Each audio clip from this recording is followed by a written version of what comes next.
welcome to the Wrestling Lowdown Show. And today we'll be reviewing Raw. And before we get to Raw, we will have a bit of news. And the only news is if everybody's been hearing on the internet with Randy Orton. And we'll briefly mention it again. I guess some guy was looking up Court Bauer's podcast, and he stumbled upon like 5 or 6 year old podcast interview. Court Bauer was just telling a story of Randy Orton as being inappropriate, taking his, appropriate parts out. You guys know, you guys can look it up yourself. I don't really want to get. Yeah. Basically saying, hey, I'm doing this to myself down there, and hey, you want to shake my hand to the writers? And when the new writers obviously are like, what? Yeah. I don't want to do this. Randy kind of cut a promo and saying, what? Oh, I'm going to tell Stephanie and Vince. I'm going to, what are you going to do about that? Yeah. So, yeah, basically stuff like that. The old Randy from what we heard, but it's surfer stuff. And some guy posted it. And now, I guess, the latest I've got, WWE did respond and say, we will investigate. Yeah. Does that mean anything? I don't know. That's all they said. So I don't know if they'll do anything because he's done a lot of stuff like that in the past. Yeah, that was old, yeah. Yeah, so I don't know. He had that documentary out. Seemed like he cleaned up and. Yeah, it was an old post. Like, how old was it? Like 10 years old or something, or. Yeah. Some guy on the internet decided to look it up and post it on Reddit and all these other places, and it just blew up for some reason. Yeah, I mean, quick China. I think it's just me. I think it has to do with, if people know the Marvel fan, it has to do with like the James Gunn situation. Everybody's trying to get on that bandwagon, like, oh, look at this old stuff. They've been doing that to a lot of people. They did that to, I believe, Cedric Alexander, too. Oh, really? Oh, I didn't hear that. Some really bad, like, jokes. And I was like, it's just like, it's kind of hard because, when you're a public figure, they expect you to be perfect. And not to say that what they did isn't wrong, because it is messed up for some of the stuff that people did or said. But, if they change, you got to accept that, Yeah. So I don't know why people really want to find all these bad things in people's past and just put them out like airing dirty laundry.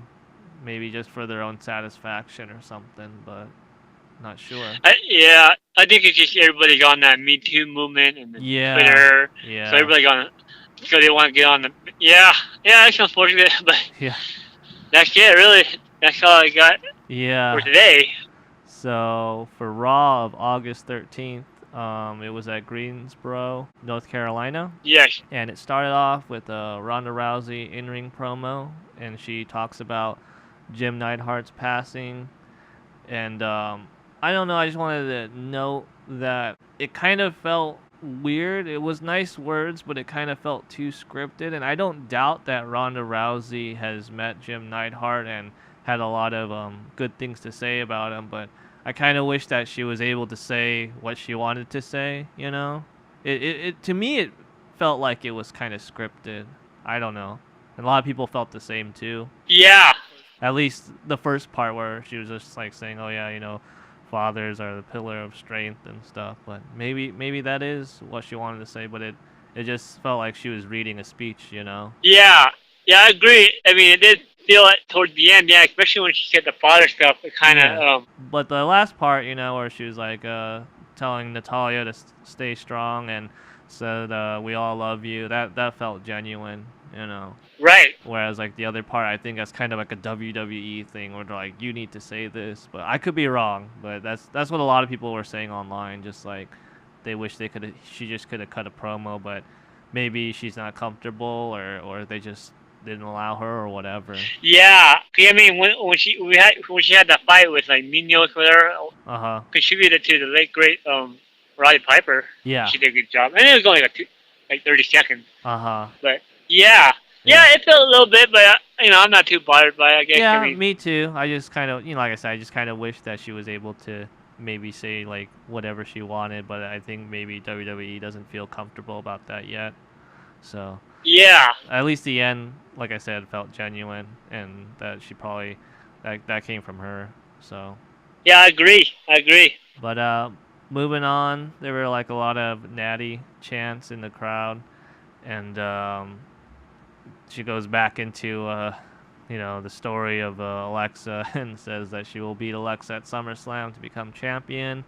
And Natalia was scheduled to fight Alexa, but obviously with all the things that have happened, Ember Moon comes out instead. Yeah, that was kind of cool. Yeah, and Alexa comes out with Alicia Fox, and she says the same thing again, saying that Ronda Rousey is a rookie, and says that she's sick of her, sick of her expressions and her breaking the rules, etc. Yeah.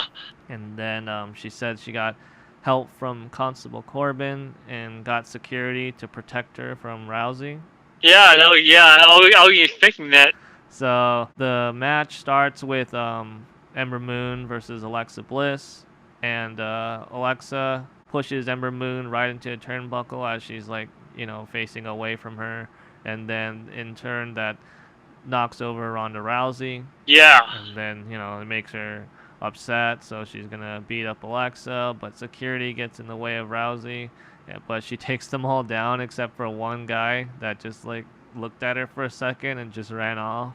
Yeah, that was the cool part. It was a little different. Cause I'm like, oh, I've seen this before, but then that was the fun. Yeah. Yeah. That kind of topped it off. I'm like, oh, that's cool. Yeah, like the commentaries said, they're like, yeah, he doesn't get paid enough for this, so he just runs away. Yeah. Yeah, but then she also takes down Alicia Fox with the judo throw as well. Oh yeah. And then just a quick note, Raw had a different commentary team this time. And Oh it yeah. was Oh yeah. Renee Young on commentary. Yes.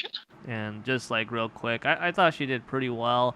She has really good conversations with Corey Graves, but I think she needs to. The only criticism I have is she needs to figure out what to say during the moves instead of just saying, "Oh." Yeah. She's like, oh no. Yeah. Yeah. So. Yeah. The other one I had was obviously she knew. Sometimes I forgot she was there. Yeah. Yeah. I went through the whole, Same. all the matches, but I'm like, oh yeah, you're here. But it's Yeah. first day, so. Yeah. Yeah, that's it. Yeah. So the match picks up after the commercial break, and Ember Moon, starts getting some momentum. But then I believe there's some interference with Alicia Fox, and Alicia Fox then gets thrown into the barricade by Rousey. Yes. And then Alexa does the same to Rousey. And then when Alexa gets back into the ring, Ember Moon hits the Eclipse on Alexa. And I'm not quite sure what happens here if you saw that. I think Alicia Fox was supposed to interrupt the pin, or did Alexa kick out? No, it was supposed to be an interruption. Yeah. Because that's how the commentary had it. But I saw the same thing. Yeah. I just didn't see anything. It was a couple seconds too late for Alicia. Yeah. Before. So my brain went right to wait, what happened? Yeah, Ember Moon got up right away before the third count. Yeah, I was like, oh, she's about to win. And wait a minute. Yeah. Oh wait, it's supposed to be disqualification. Yeah, and then that kind of went through my mind, oh, okay. Yeah, and then the ref just called for disqualification anyway, even though she didn't even hit her or anything. All she did was grab her leg or whatever, or tried to grab her leg. Yeah. Yeah. So I don't know if that was a botch. It kind of looked like it, but it's all good. Yeah.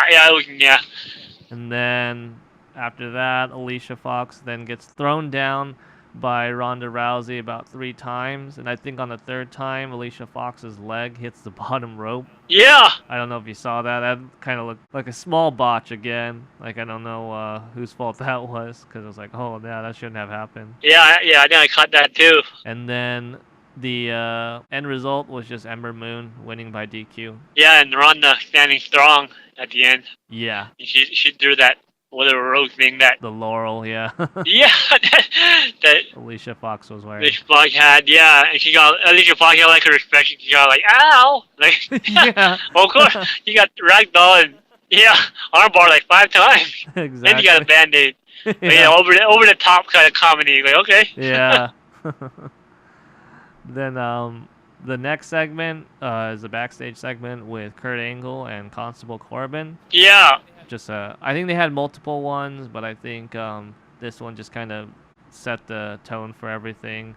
Pretty much, Kurt Angle was upset that Corbin made all these decisions without him, calling for the security for Alexa Bliss and other things. Then Dolph Ziggler and Drew McIntyre show up, and they're wondering if Seth Rollins was going to make it into the arena because they haven't seen him. Right. And then Kurt Angle just says, "Yeah, he'll show up for sure. He'll be there for the contract signing." And they're just like, "Okay."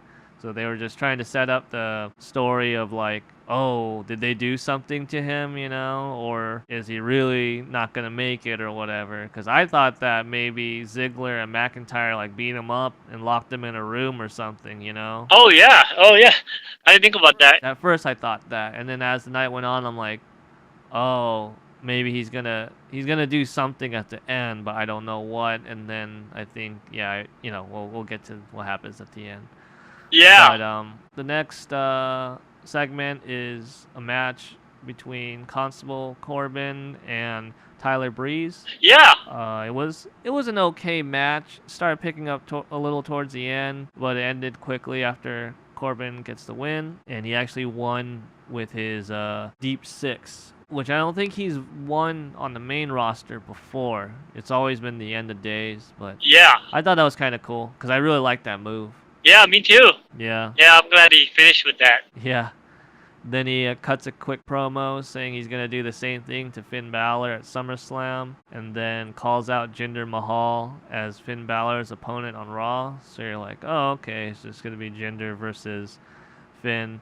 But then he's like, oh, I need to catch my breath. I'm not done yet. Yeah. And said, oh, the next opponent, it's going to be a handicap match. So now Finn Balor is going to also have to fight Kevin Owens. Yeah.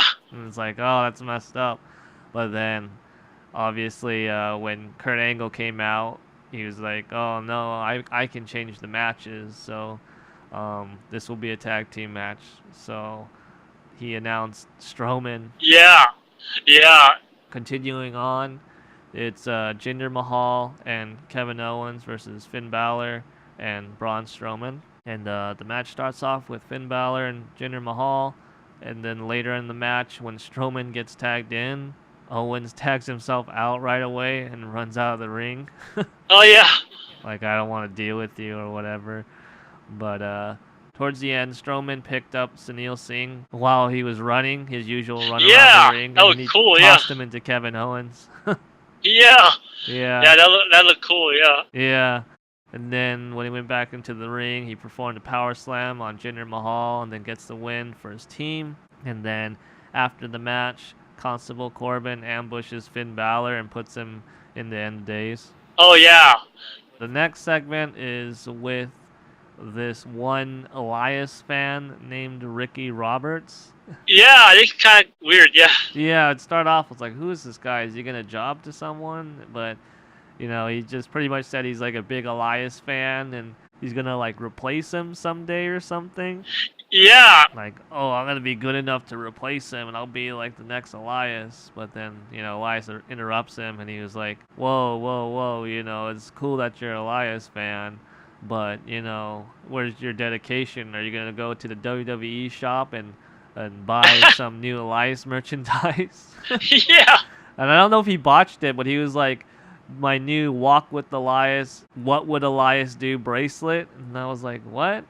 Is it Walk with Elias or is it What Would Elias Do? He said, yeah. He said both. But anyways, even though he got some cheers from the crowd, when they were saying Walk with Elias, they said that pretty loudly. And after that, though, he was just, doing his usual promo or just saying he hates the city and it's just disgusting. And a lot of people were booing him. It was a pretty good amount of heat. Even though they said Walk with Elias, they still got mad. Yeah. But before he could go on, Bobby Lashley interrupts and enters the ring with a quick promo, saying that Elias is a clown and gonna fight this Ricky Roberts guy and get it over with. So as he's taking off his shirt, Ricky Roberts hits Lashley with his guitar. Yeah. And then Lashley no-sells it. And no-sell, yeah. And finishes the segment with like a huge spine buster to Ricky Roberts. I thought it was a choke slam at first. Yeah. Yeah, a lot of people did. I did too for a minute. Man, he picked him up like that. It's like, that must have hurt.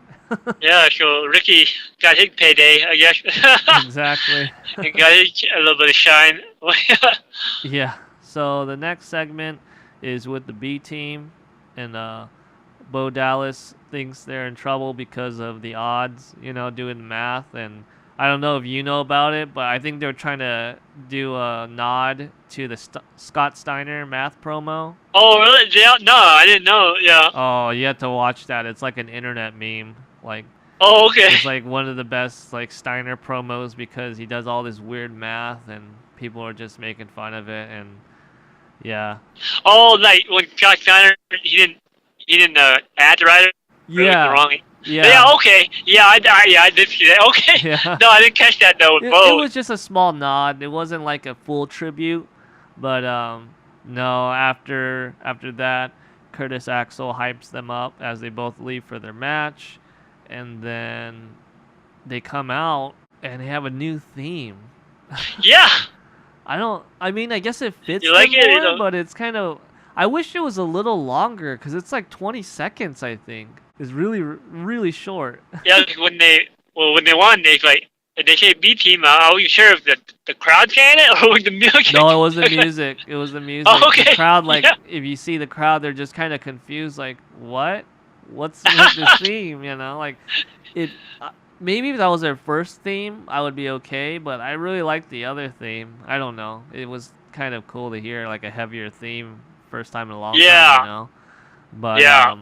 No, so the match is the Deleter of Worlds versus the Revival and versus the B team in a triple threat match for the Raw Tag Team Championship. Mm-hmm. It was kind of a weird like triple threat, like what do they call it? A blind tag like match or something. So it's only 2 people at a time in the match. Yeah.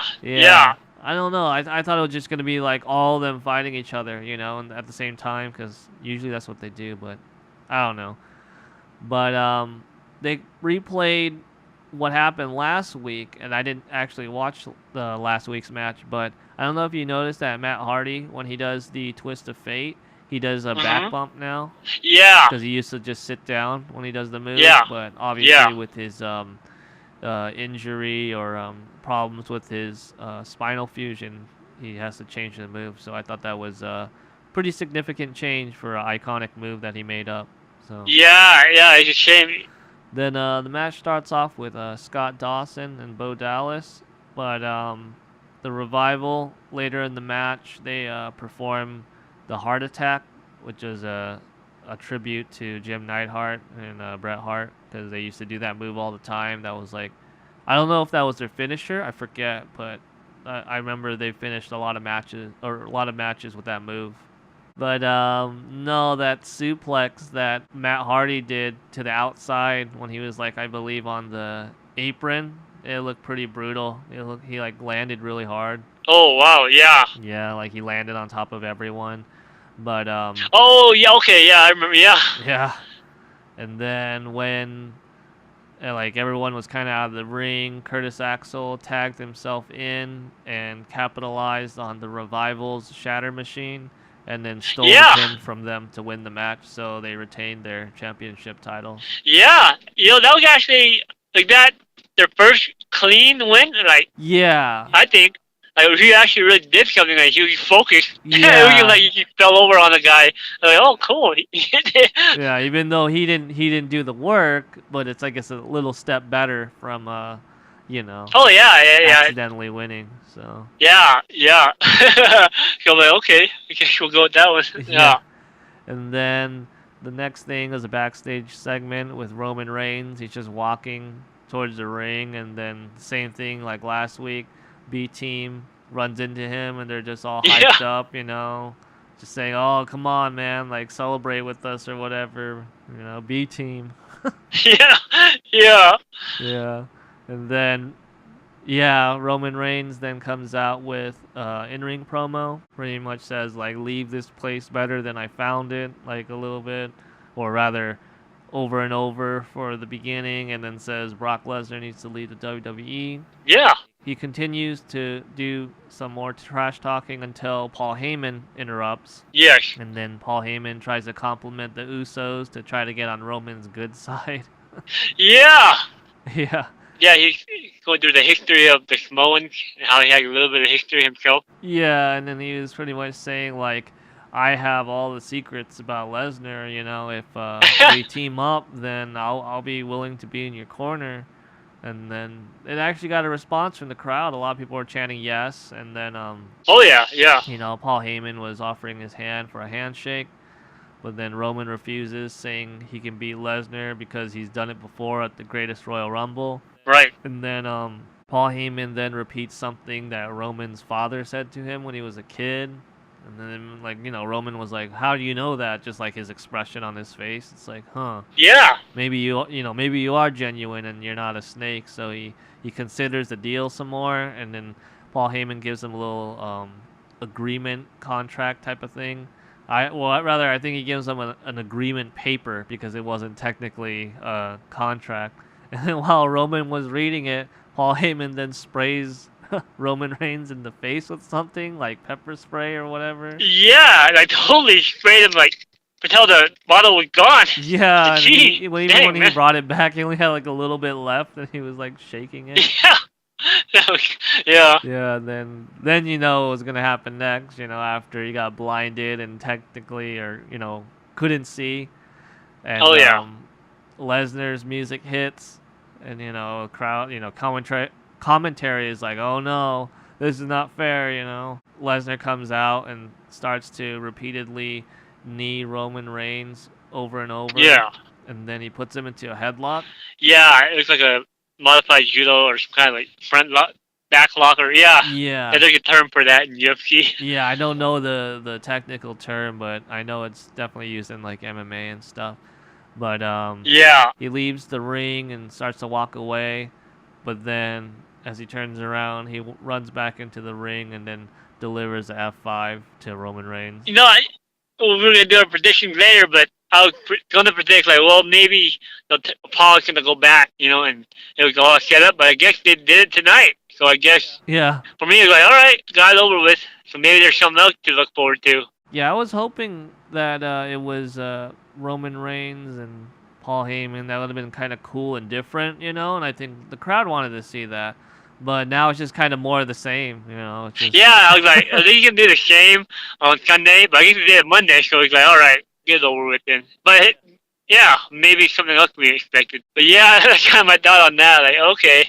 And then the next segment is with Bobby Roode and Titus Worldwide versus Mojo Rawley and the Authors of Pain. Yeah. I thought it was kind of weird because the match started and they were still talking about Roman Reigns. Oh, really? Yeah. Like, yeah, and it was like, whoa, what's going on? There's a match going on, you know?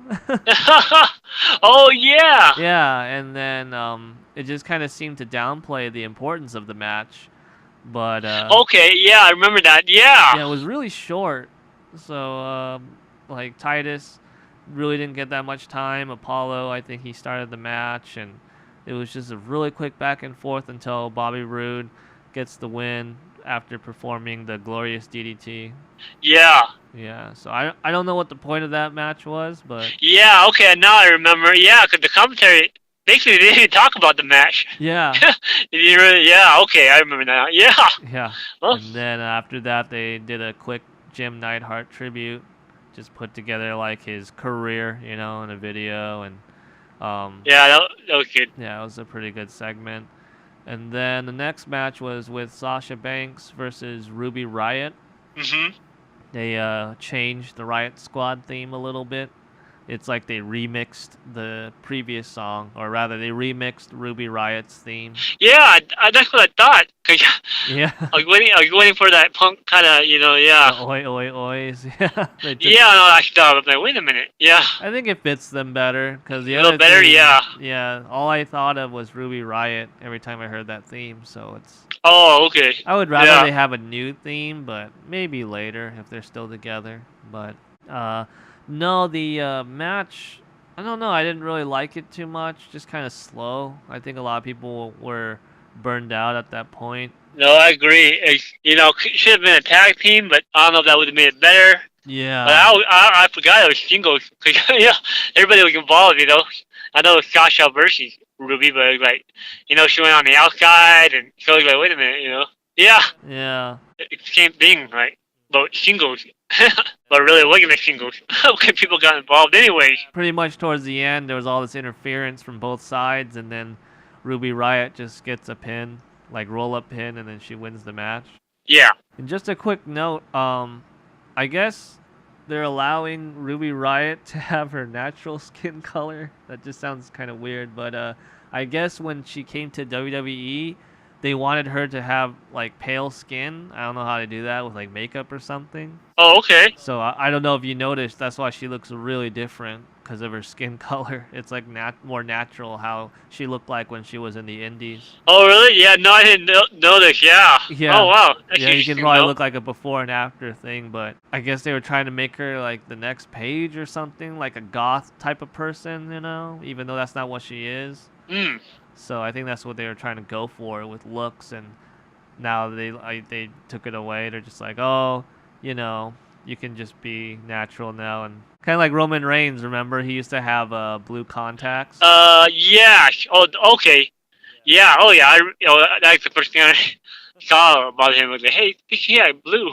Yeah. Okay. So the next segment is with Kurt Angle and Constable Corbin, and Corbin this time goes on a rant and says Kurt Angle messed up by waiting until the last minute to do the contract signing, and this is why he shouldn't be in charge, you know. Yeah. Yeah. So the next segment is with Kurt Angle and the Intercontinental Championship contract signing, and then Kurt Angle just talks for, I believe he talks for a little bit, and he introduces Seth Rollins, but nothing happens, you know, and Ziggler and McIntyre come out and cut a promo saying Seth Rollins pushed himself too hard, and that, you know, WWE Universe always just goes with the trends, you know, and they never care about a superstar at all. They just go with what's popular, and I thought it was a pretty good promo by both of them. Yeah, even with the weird-looking Dolph Ziggler hair. Oh yeah, yeah. A lot of people were commenting back in the about that. 1993 Hunter.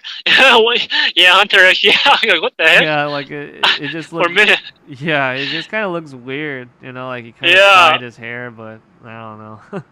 Yeah. Ziggler signs the contract and pretty much says, "Oh, see, Rollins is not going to come out." And then, obviously, right when they're about to leave, Rollins' music hits and he comes out. He looks fine, so nothing happened to him. But just a quick note, I knew at that point he was going to bring someone out because of his body movement. Because when he first came out, he kind of turned his shoulder like he was going to look behind him just a little bit. And I was like, oh, someone's coming out. Yeah, oh wow, Yeah, if you watch back, you'll notice, like, right away, like, when he walks, he kind of, like, misses a step, and he was going to turn around just naturally, and then he, you know, just went back into character and pretty much said, oh, yeah, you know, I did have a few travel issues, but it wasn't with, you know, the airport. I had to go pick up someone, you know, and pretty much said, oh, since you have the psychotic Scott, I brought myself a lunatic. And then Dean Ambrose's music hits, and Dean Ambrose comes out, and man, he looks so different. Yeah, more buffed up, no hair, like mean face. Yeah, whoa. Shoulders were all huge. He had like huge traps, and like, man, the haircut. I know he's kind of like losing his hair, but it really helps his character because I think before when he had like the messy hair, it just kind of made him look young, you know. Like kind of like kids that don't really wash their hair, just have messy hair, and now he really looks like a psychotic person. Oh yeah, I loved it. Yeah. Yeah, and he came out and he looked great, and you know both Seth and Ambrose ran in and just beat up Ziggler and McIntyre, and you know got a huge reaction from the crowd, and then Ambrose picks up the contract and hands it over to Rollins, and Rollins signs it, and that's pretty much the end of the segment. They ended with the Shield fist bump, and yeah, it's pretty good ending for Raw. Good beginning and good end, kind of like so in between, you know, like doesn't really hype me up, you know, like the tag team stuff doesn't really hype me up for SummerSlam. the whole Constable Corbin and Finn Balor thing. I'm just kind of like, eh. Yeah. And then Lashley and Elias, I don't remember if they have a Oh, match yeah. or not. It's just kind of like, you know. And Roman Reigns, we know it's kind of the same. And people are probably gonna do all these crazy chants because it's gonna be the NXT crowd. Oh, yeah. Just a lot of mediocre stuff, but strong beginning and strong ending. Yeah.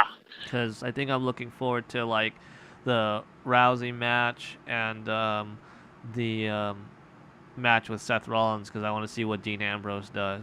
So Yeah. Yeah, I agree. so that was it for Raw. Yeah, pretty good. It's time for the go home. Yeah, show. Yeah. So that's it for today's show. A quick reminder to everyone that I will be hosting the stream for NXT TakeOver and this year's SummerSlam this weekend. So please check your local time on when the events start, as we will be streaming at the beginning of each event. Yes. And if anyone is interested, we can be found on Facebook or on Twitter at Wrestling Lowdown. Be sure to subscribe or comment if you enjoyed anything, and we'll see you all soon with some wrestling news and commentary. See you guys later.